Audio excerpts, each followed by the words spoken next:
Сейчас российская армия очень активно наступает на Донбассе. Продвигается вперед, но высокой ценой, теряет много людей. И чем больше потерь в ходе штурмов несут войска, тем сильнее фонтанируют креативом рекрутеры контрактников. Вплоть до видеороликов с посылом «Слышь, мужик, а ты случайно не из этих? Иди на фронт и докажи, что нет». Из чего же сделаны наши мужчины? Из татушек и проколотых ушек? Из иллюзий и банановых смузи сделаны наши мужчины? Из яркого грима и стримов? Из сладких пирожных и брендов одежных сделаны наши мужчины? Из чего сделан ты? В Москве вербовочные пункты и рекламные стенды стали появляться даже в метро. Толку, правда, мало. Вообще, большая ошибка думать, будто точки с высокой проходимостью – наилучшее место для продажи чего бы то ни было. Хоть Кока-Колы, хоть смерти. Однако, некачественная реклама службы по контракту не самая большая проблема властей. Куда сложнее придумать, что делать с огромным объемом антирекламы. И если вы думаете, что главными антирекламщиками вооруженных сил России являемся мы или другие оппозиционные каналы, то нет. Невообразимые потоки чернухи про российскую армию обрушивают на читателя Z-блогеры в Телеграме и прочие провоенные спикеры. Если бы даже мы поставили себе задачу любыми средствами дискредитировать армию, нам едва ли хватило бы фантазии придумывать то, что пишут о реалиях в войсках сами воспеватели войны. Не отстает от них и власть, которая и словом, и делом ясно дает понять, как она в действительности относится к российскому солдату, а также к его жене, матери и детям.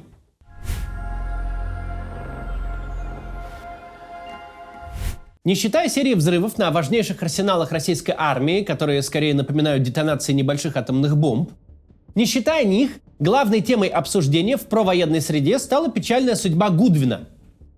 Речь не о волшебнике изумрудного города, а об одном из самых идейных бойцов СВО.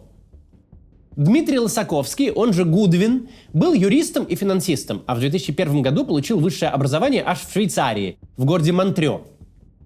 13 лет он отработал по специальности на руководящих должностях, а в 2014 году загорелся идеей русской весны и все свои организаторские способности направил на самопровозглашенную ЛНР. Стал формировать там расчеты беспилотников еще до того, как это стало мейнстримом. Даже лекции на эту тему читал. Военблогеры называют Гудвина штучным специалистом по беспилотным летательным аппаратам и выдающимся организатором, а его гибель невосполнимой утратой для всей российской армии. Правда, как было с большинством других идейных предводителей русской весны, на тот свет Гудвина отправили свои же. В данном случае убили, или, как у них там говорят, обнулили не собственноручно, а просто одним днем переквалифицировали в штурмовики и послали в заведомо гибельную атаку. Вместе с товарищем, позывной Эрнесто, и целой командой подготовленных ими беспилотчиков. Видимо, чтобы неповадно было. По словам Z-авторов, убили их за то, что Гудвин, как идейный, мешал торговать наркотиками своему командиру, полковнику Игорю Пузику, с позывным «Злой». Под крылом товарища Злого в полку процветают разнообразные вещи, которые не должны процветать. В частности, некто Сергей Вячеславович Смолкин со своей замечательной девушкой Кристиной Леонидовной, не знает, как вы там по фамилии, занимаются торговлей наркотой, с которой, безусловно, имеет процент все командование, как минимум старшее, да. Вот. И поскольку мы в этом никак не участвуем, всячески этому противодействуем, то основные задачи, которые у нас сейчас стоят, это выжить, а у них сделать так, чтобы мы не выжили.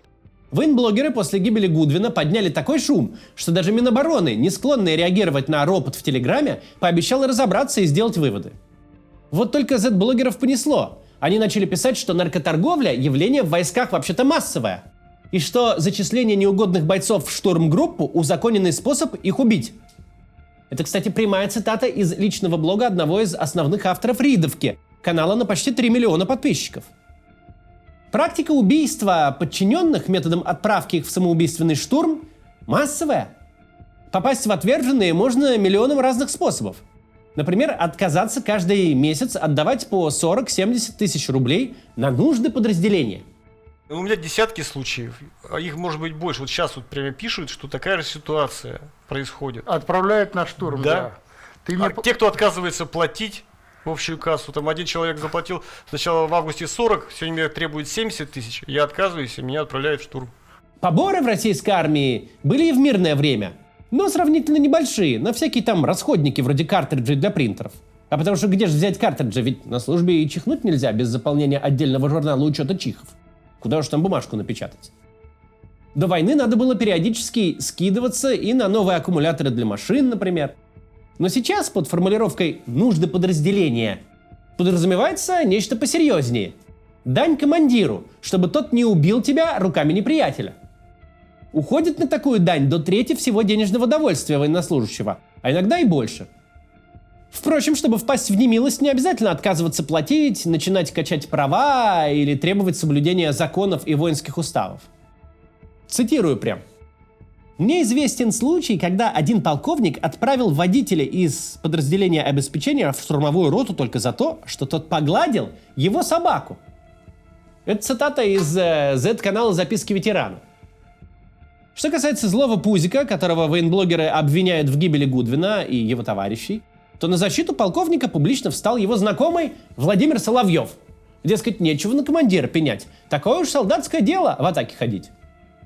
Ну так, на секундочку, да? Идет война. Ставится боевой приказ. А человек говорит, а что вы мне ставите боевой приказ? А какая мне разница, какая задача? У меня вообще все по-другому. А я не считаю это нужным. Вы вообще все идиоты, я этого делать не буду. Не для того меня маманька рожала, чтобы я на штурмы шел. А вообще-то в армии есть один начале. Нравится тебе приказ, не нравится тебе приказ. Насколько ты ценный специалист? Рассматривая всю эту историю вокруг Гудвина, про которую Z-авторы продолжают и сейчас писать пост за постом, никак нельзя забывать. Это лишь один из огромного множества однотипных сюжетов. Для военблогеров Гудвин – это исключительно ценный военный специалист, бессмысленная смерть которого – трагедия. Но смерть десятков тысяч других штурмовиков – это всего лишь статистика для них. Предположим, что не отправили бы Гудвина с товарищами в так называемый мясной штурм. Но само же это явление, называемое мясным штурмом, с легкой руки самих военблогеров, от этого же никуда бы не делось. Если бы не знаменитого в своей среде специалиста по беспилотникам послали вперед и в один конец, так послали бы туда же безвестного слесаря или учителя, про которых никто и не напишет никогда. И посылают же каждый день.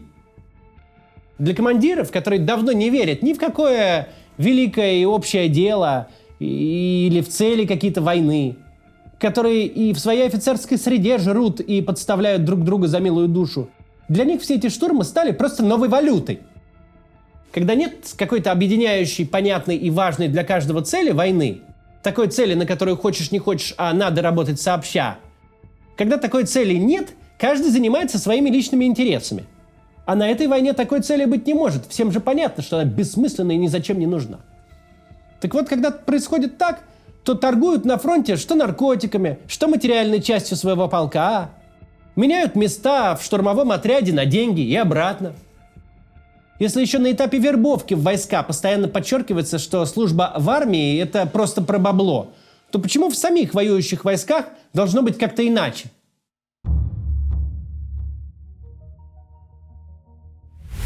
Со времен царя Гороха в российской армии есть поговорка «Бойся 3 ВВ» – взрывчатых веществ, военных водителей и Владимира Путина. Ладно, и военных врачей. Военные водители – отдельный вопрос, который особенно остро стоит в самопровозглашенных ДНР и ЛНР и в прифронтовых регионах России. В ДТП с участием армейских КАМАЗов и Уралов, БТР и БМП гражданские люди погибают каждую неделю. В случае же с врачами убивает их критическая нехватка, а то и полное отсутствие на поле боя. На это Z-военблогеры жалуются уже не первый год, и их слова подтверждает внезапно статистика от Wall Street Journal. Тут стоит обратить внимание не на абсолютные числа потери обеих армий, которым можно сколько угодно не доверять. Интересные пропорции. По данным издания, в российских вооруженных силах на одного убитого приходится 2 раненых, в то время как в ВСУ на одного убитого более 4 раненых. На войне, где поле боя постоянно просматривает целый рой беспилотников, уже не скрыть тенденцию. Российские военнослужащие даже не с самыми тяжелыми, не инвалидизирующими даже ранениями постоянно сводят счеты с жизнью, попадая в этот момент в объективы беспилотников. Очевидно, что раненые уже просто не надеются ни на какую помощь. А кое-кто из пропагандистов в открытую призывает солдат просто застрелиться и не мучиться в случае ранения. Парням надо объяснить, что когда он лежит и ждет прилета FPV-дрона, то пусть стрельнет в себя, пусть не ждет, чтобы он был инвалидом. Это в лучшем случае. А в худшем мучительная смерть. Зачем? А бояться почему? Потому что пацанам не объяснили, что это не суицид. А это не суицид. Христос тоже мог не идти на крест. Этим летом даже разразился скандал. В эфире телеканала «Россия-24» ведущие показали страшные кадры. Военнослужащий получает ранение от дрона «Камикадзе», после чего, судя по жестикуляции, просит товарища, чтобы тот его добил. Травмы, насколько можно рассмотреть, не смертельные, руки-ноги на месте. Почему бы не отнести раненого в тыл? Но просьба добить была тут же исполнена. На федеральном канале, разумеется, сказали, что на записи были солдаты ВСУ. Но нет.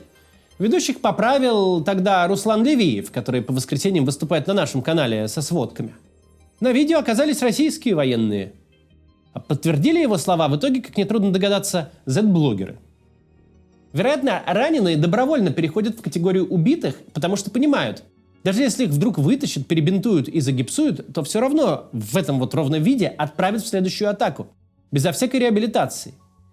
Мы не раз об этом говорили, но нужно снова подчеркнуть. За всю историю войн сложно, а скорее даже невозможно найти подобные прецеденты. Чтобы в наступление посылали солдат буквально на костылях. Это кинематографический гротеск уровня популярной итальянской комедии «Дядя Адольф по прозвищу Фюрер». В реальной жизни так не бывает. И если бы не Z-телеграм, все слухи про калеч-полки и штурмовиков с аппаратами Елизарова мы бы воспринимали как бред и какую-то шизу. Но вот об этом, предлагая фото и видео, пишут Z-блогеры и пишут уже давно. Ко всему прочему, провал военной медицины – это одна из причин 20-кратного роста числа ВИЧ-инфицированных в российской армии по сравнению с довоенным временем. Об этом пишут уже не про военные блогеры, а издание «Верстка», но пишет со ссылкой на профильный журнал Минобороны. Многие подписывают контракт уже с инфекцией, и их никто не отсеивает. Военкомам сейчас не до жиру. А дальше антисанитария, медицинская безграмотность, многократное использование одноразовых медицинских шприцов делают свое дело.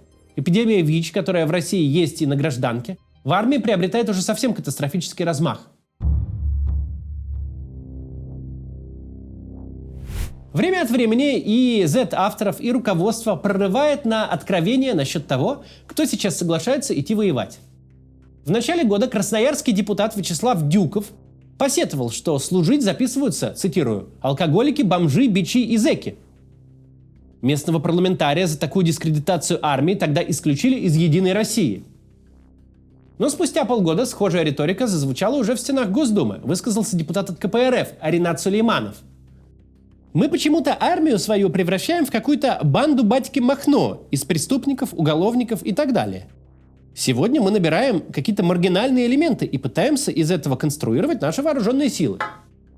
Как говорится, за такие слова, батюшка, и партбилет на стол положить можно». Но Сулейманова пока почему-то из Компартии не выгнали. А ругался он по поводу нового закона, согласно которому, заключив контракт, можно теперь избежать не только наказания, но и уголовной ответственности в принципе как таковой. Следствие и судопроизводство просто останавливаются, приговор не выносится, даже если речь идет об убийстве. И тут стоит напомнить, что сегодняшний ролик мы записываем накануне запуска новой электронной системы. Она дает властям новые инструменты для мобилизации граждан и ограничивает в правах тех, кто отказывается прийти по повестке. Ограничения в правах действительно серьезные. Но важно снова и снова напоминать, у военнослужащего российской армии на так называемой СВО прав нет вообще никаких. Даже тех минимальных, какие были у большинства солдат массовых армий в обеих мировых войнах. Под самый конец Второй мировой гитлеровцы формировали что-то вроде нынешних калеч-полков. В одном подразделении собирали тугоухих, в другом – желудочников. Но бросать в бой тяжело раненых в бинтах и гипсе даже гитлеровцам в голову не пришло при обороне Берлина. Потому что армия, где помочь раненому – это больше не святое дело, моментально разлагается. Разлагается даже если не набирать в нее массово маргиналов и уголовников, а Минобороны ровно этим и занято. Еще раз проговорю важное. Угодить на фронт сейчас значит подписать себе смертный приговор. Не стоит попадать в дружный коллектив, где полковник наркобарон командует сборищем люмпинов. Попав туда, живым уже не выйдешь. Что доказывает опыт нескольких сотен тысяч мобилизованных первой волны. Кто еще жив, остается в этом аду уже 2 года подряд. Неделю назад я рассказывал про анонсированный митинг жен и матерей мобилизованных у здания Минобороны в Москве. Мы тогда не упомянули, что это не первая такая акция. Так вот, в прошлый раз военные все же уговорили женщин разойтись, пообещав личную встречу с новым министром обороны Белоусовым. Конечно, обманули. Новый митинг состоялся 21 сентября, во вторую годовщину начала мобилизации, и закончился он задержаниями. Протестующих увели в автозаки и развезли по отделениям полиции. Причем задержали не сразу. Сначала на место митинга организованно пригнали членов Всероссийского молодежного движения «Волонтерская рота боевого братства». Те над женщинами издевались, доводили до слез. Так называемые волонтеры предлагали женам и матерям самим подписать контракты и уйти на фронт, чтобы оказаться рядом с родными. Такие бессовестные, вы просто такие бессовестные. Так а что вам мешает сейчас присоединиться к контракту? Мужей и сыновей участниц митинга, напомню, это граждане, призванные 2 года назад по мобилизации. Так вот, их прям под камеру члены этой волонтерской роты называли ничтожествами, от которых в стране никакого толку. Не знаю, были ли конкретно такие слова прописаны в сценарии провокации или это экспромт, но кажется, реальное отношение власти и всех, кто ее обслуживает, к мобилизованным россиянам, нынешним и потенциальным, было высказано очень точно. Поэтому вне зависимости от ваших политических взглядов, отношению к войне и Путину, даже не думайте лезть в пасть крокодилу, не подходите к военкоматам. Выйти целыми и невредимыми оттуда не получится. В будущем спорить о том, что происходит с Россией, смогут только живые. Давайте до этого будущего все-таки доживем. До завтра.